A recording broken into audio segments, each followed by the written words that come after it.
Shalom murid-murid semuanya, kembali lagi di video pembelajaran agama Kristen kelas 5.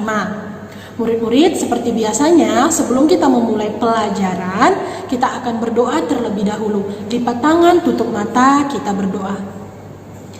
Ya Allah Bapa kami yang bertahta di atas kerajaan surga, terima kasih Bapa untuk berkat yang masih Engkau limpahkan di dalam kehidupan kami hari ini. Tuhan Yesus, kami tidak akan dapat fokus di dalam pelajaran hari ini apabila Engkau tidak memberkati kami. Berikanlah kami hikmat Tuhan agar kami dapat memahami ajaran-Mu dan kami dapat melakukannya di kehidupan kami sehari-hari. Tuhan Yesus, berkatilah kami dalam pelajaran hari ini. Di dalam nama Tuhan Yesus kami memohon dan mengucap syukur. Amin. Nah murid-murid, pada hari ini kita akan membahas materi yang ada di buku cetak pada bab 3 halaman 14 dengan tema apa itu bertobat. Oke, pada video sebelumnya Miss sudah jelaskan dan kamu sudah mengetahui tentang apa itu dosa. Nah, dosa itu apa? Apa kalian masih ingat? Apa itu dosa? Dosa merupakan perbuatan-perbuatan yang melanggar perintah Allah, perbuatan-perbuatan yang melanggar firman Allah. Oke, apa upah dari dosa? Upah dari dosa adalah maut dan kematian kekal. Manusia akan mengalami kutuk, penderitaan, dan keterpisahan dari Allah untuk selama-lamanya.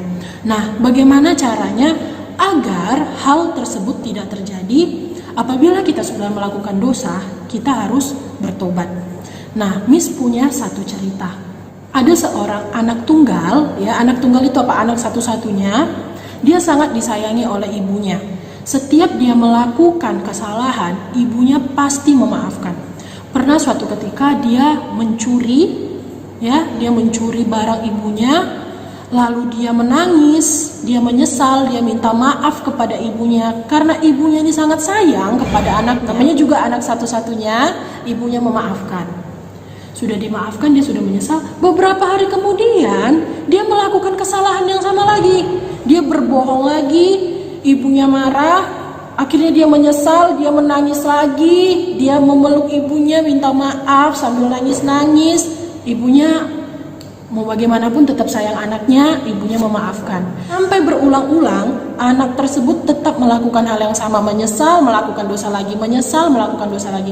Nah, Miss mau tanya, apakah itu disebut salah satu contoh pertobatan? Itu bisa disebut pertobatan atau tidak murid-murid? Itu bukanlah pertobatan.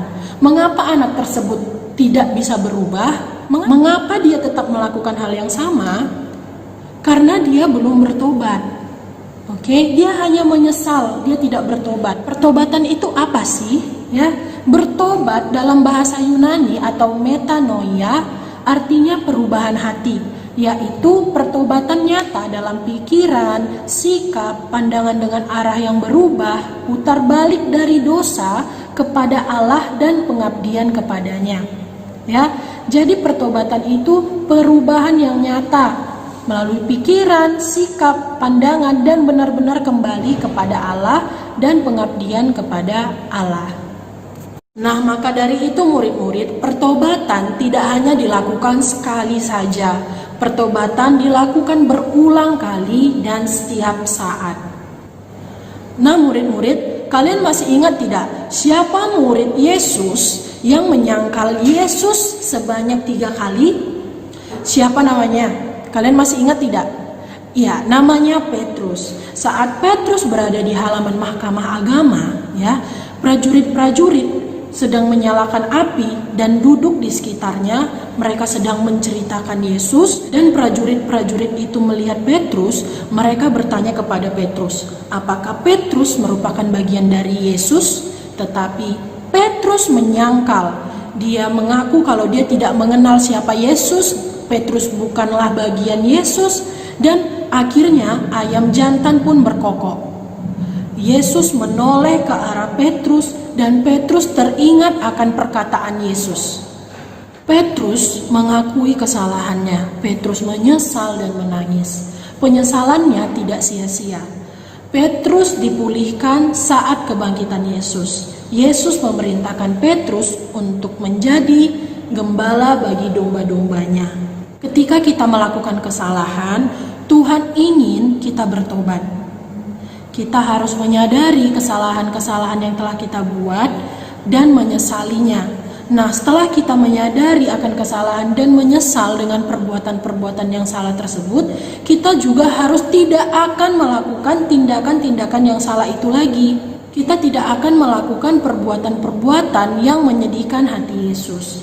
Jadi, pertobatan sangat perlu, sebab inilah awal orang berdosa menerima kembali keselamatan dari Allah. Nah, murid-murid, orang yang sudah bertobat berarti dia tidak boleh lagi melakukan tindakan-tindakan yang salah di mata Tuhan. Sama seperti Petrus tadi. Setelah dia menyesal dan dia benar-benar berbalik kepada Tuhan, dia tidak lagi melakukan tindakan-tindakan yang menyedihkan hati Yesus. Maka penyesalannya tidak berbuah sia-sia. Jadi murid-murid, itulah penjelasan mengenai pertobatan. Penyesalan harus disertai dengan pertobatan. Ketika kita melakukan kesalahan, Tuhan berharap kita menyesali dan mengakui kesalahan-kesalahan yang kita lakukan.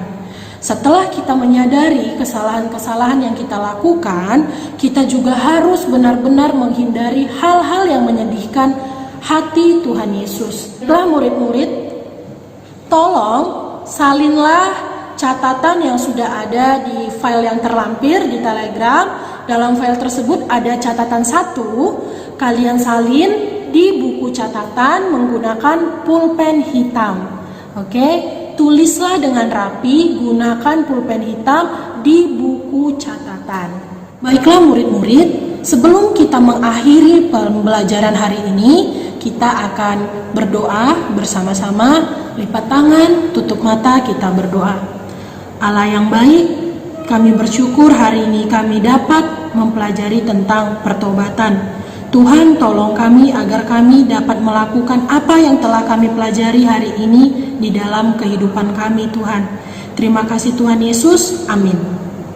Sampai berjumpa di video pembelajaran selanjutnya. Tuhan Yesus memberkati. Bye-bye.